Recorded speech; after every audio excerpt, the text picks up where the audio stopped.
Shalom, shalom, peuple de Dieu. C'est avec joie que nous vous recevons ce matin. Nous vous invitons à rester avec nous pour suivre le message du pasteur Mombo qui a pour thème le nouvel ordre mondial et la chrétienté. Dans une atmosphère d'adoration et de louange, nous vous invitons à rester avec nous. N'oubliez surtout pas de partager, de liker. Que Dieu vous bénisse. Amen.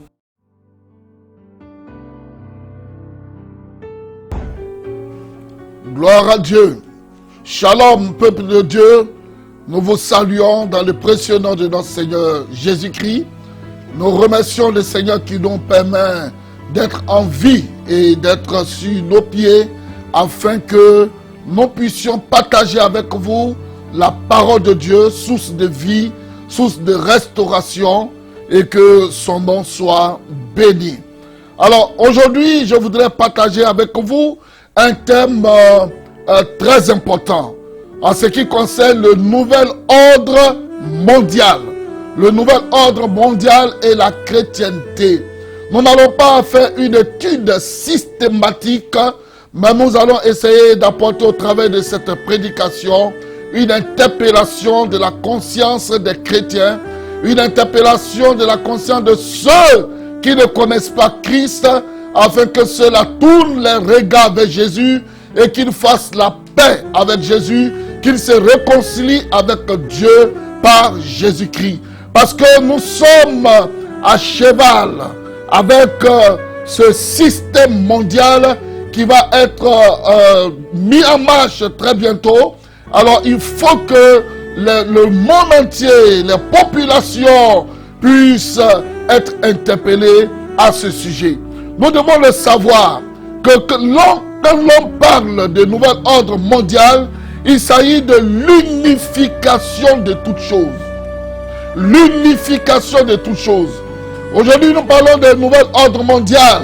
Je ne vais pas rentrer dans les détails, dans les définitions, dans les considérations des définitions, des mots, des expressions, mais nous le savons tous ce que c'est, plus ou moins. Nous parlons donc de nouvel ordre mondial. Il s'agit de l'unification de tout. L'unification de l'économie. L'unification de la religiosité ou de la religion. L'unification de toutes choses dans le monde entier. À savoir aussi un gouvernement mondial humain qui va être mis en place. Et c'est cela le nouvel ordre mondial. Et cette machine du nouvel ordre mondial est en marche déjà. Et nous devons le savoir que nous sommes effectivement au 21e siècle. Un siècle qui a vu comme la fin de notre vieux système mondial. Qui nous a fait fonctionner, qui a fait fonctionner bon nombre d'hommes d'État. Qui a fait fonctionner bon nombre de nations. Qui a fait fonctionner les continents de ce monde. Jusqu'à ce jour. Mais tout ce qui a servi au fonctionnement de ces continents, de ces nations, de ces pays jusqu'à aujourd'hui, chaque continent, chaque nation avec son économie, avec son argent, sa monnaie et autres, son président, sachez-le très bien que de par la révélation de la parole de Dieu, toutes ces choses vont disparaître. Toutes ces choses vont prendre fin pour laisser place à un nouvel ordre mondial. Et ça, le chrétien doit le savoir. Et celui qui ne connaît pas Dieu doit le savoir. Nos hommes politiques aujourd'hui doivent le savoir. Car il ne s'agit pas d'être un instrument sur cette terre, un instrument dans ce monde, un instrument dans un pays, un instrument dans une nation, sans savoir à quoi est-ce que nous jouons. Cela est très important. Lorsque nous lisons la parole de Dieu dans 1 Thessaloniciens, le chapitre 5, à partir du verset 1, l'apôtre Paul nous dit ceci. Pour ce qui est des temps et des moments, vous n'avez pas besoin, frères, qu'on vous en écrive. Pour ce qui est des temps et des moments, vous n'avez pas besoin, frères, qu'on vous en écrive.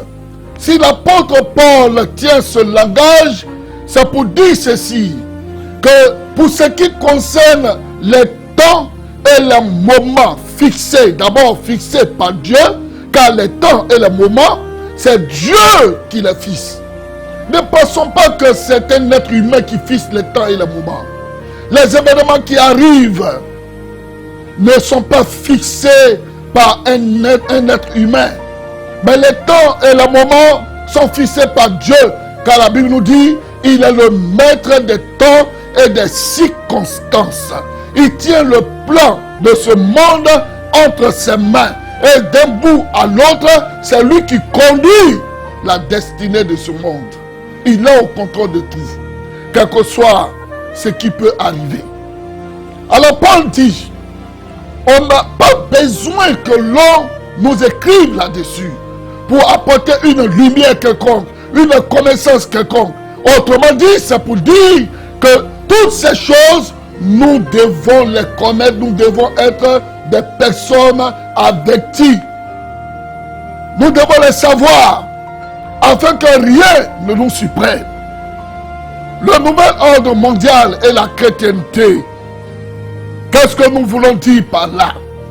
Nous voulons interpeller les chrétiens. Quand nous lisons 2 Thessaloniciens, le chapitre 2, quand nous faisons lecture de ce chapitre, eh bien, nous voyons là l'établissement du nouvel ordre mondial.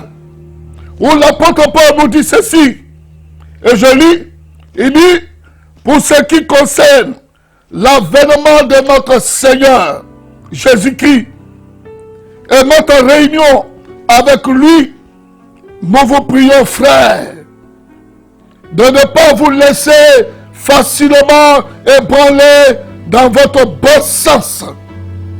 Ne vous laissez pas facilement ébranler dans votre bon sens. Et de ne pas vous laisser troubler, soit par quelques inspirations, soit par quelques paroles, ou par quelques lettres qu'on dirait venir de nous, comme si le jour du Seigneur était déjà là.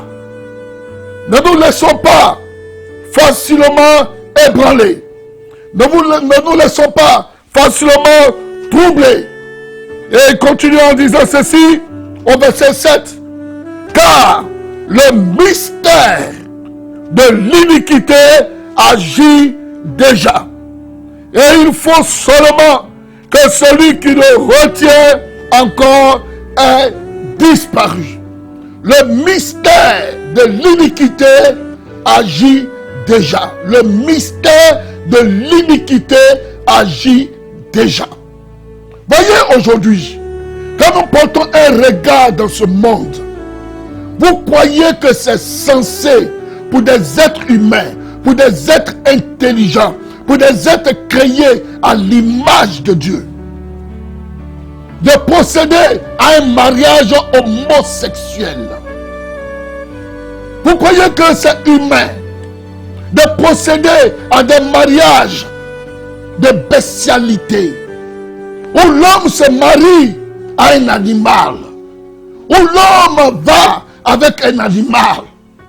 Vous pensez que c'est normal que l'homme pratique la nécrophilie, qui sont des rapports amoureux avec des cadavres, avec des morts? La kleptomanie, des rapports amoureux de vol. Voyez-vous aujourd'hui où va notre monde? Ce système est en train de se mettre en place. Ce système est en train de se faire voir.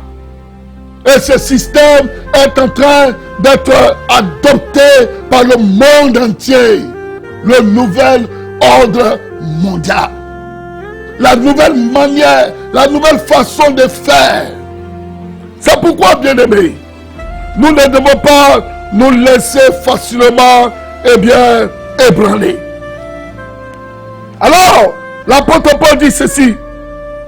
En ce moment où l'iniquité agit déjà, il faut seulement que celui qui le retient encore ait disparu. Quel est celui qui le retient? Nous pouvons emprunter deux options.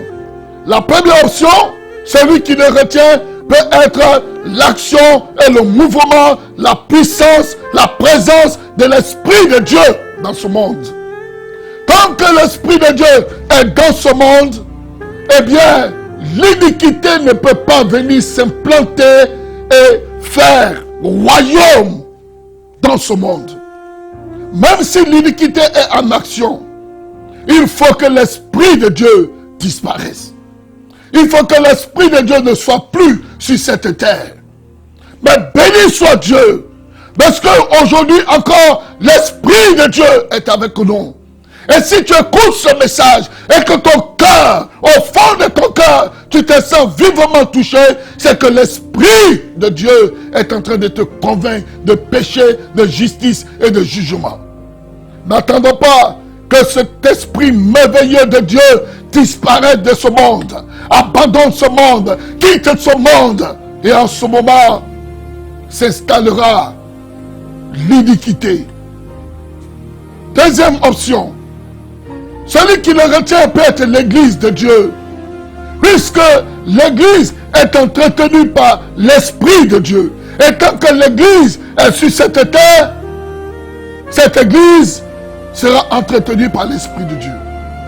Mais lorsque l'Église sera enlevée, eh bien, il n'y aura plus d'Esprit de Dieu, il n'y aura plus d'Église, il n'y aura plus de lumière dans ce monde et les ténèbres vont s'abattre sur ce monde. Le nouvel ordre mondial. Le nouvel ordre mondial, comme nous lisons dans le livre de l'Apocalypse, le chapitre 13. Apocalypse chapitre 13. Il a dit ceci.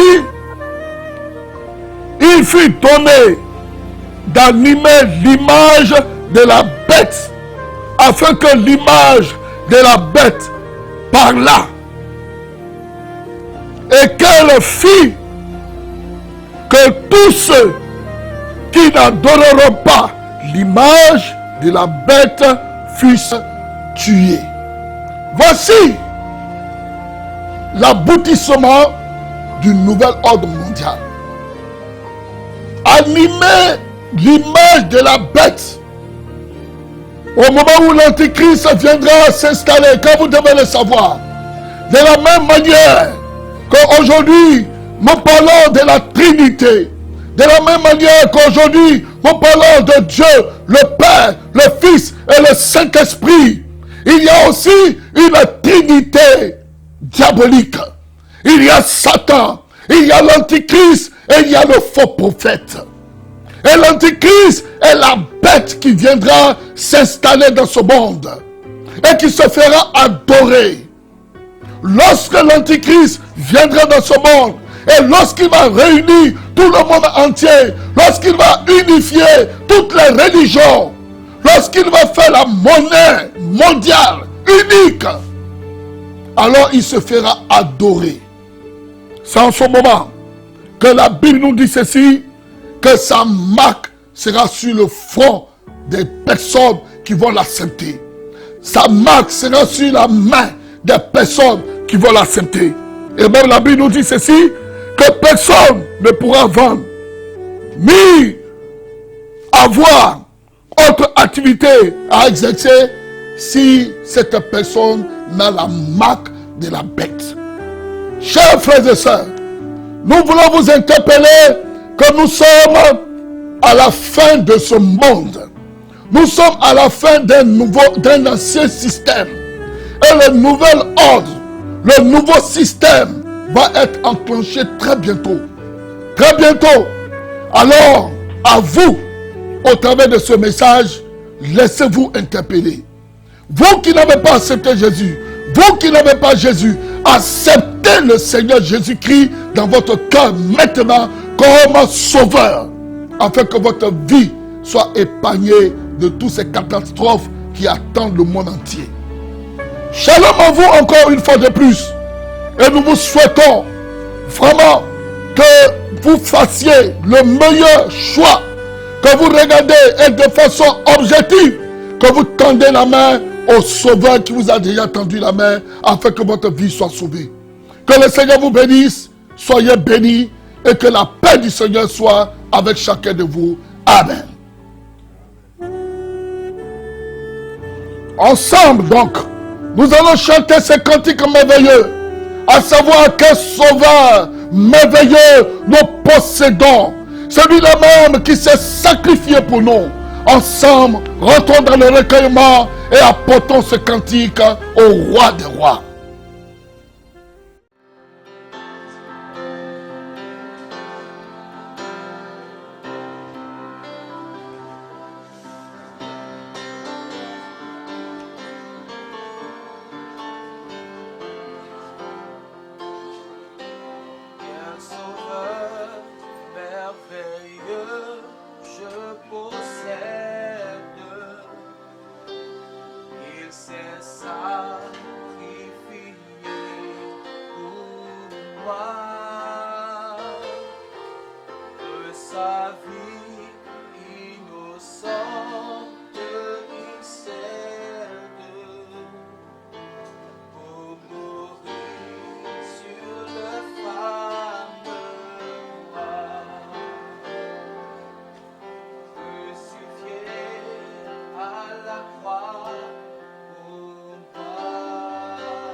Share.